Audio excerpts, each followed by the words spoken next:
Did you know that 70% of Earth's surface is water? And do you know the amount of applications existing underwater? There is fishing, there is mining, there is military application, and lots more. Well, you may wonder here, how can we communicate underwater, right? Well, previously, people tend to use the fibers to communicate underwater. Fibers are pretty much optical cables that are put underwater to communicate between transmitters and receivers, and the information is transmitted through light. Well, it's pretty reliable communication, I have to say, but can you think of the number of kilometers we should implement underwater to communicate the 70% of Earth's surface? That's a lot, trust me. So recently, researchers thought of another alternative, which is the optical underwater wireless communication. Well, it's optical again using light, but instead of having a fiber, here we don't have fiber, cable, any physical support whatsoever. The light will just propagate in water directly till it reaches the receiver.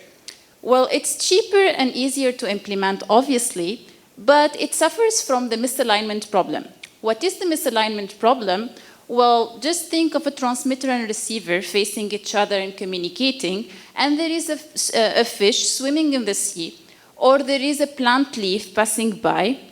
It will block the light and it will not reach the receiver anymore, so the information is missed. Or think of a ship on the surface of the water. It will create some motion, and that motion may disorient the transmitter and it's not facing the receiver anymore. Again, the information is missed. How to solve this problem? There is two ways. There is the static model, where we will keep a relatively large beam, like you see the large one, the large triangle in the picture, so that the receiver is always covered with light.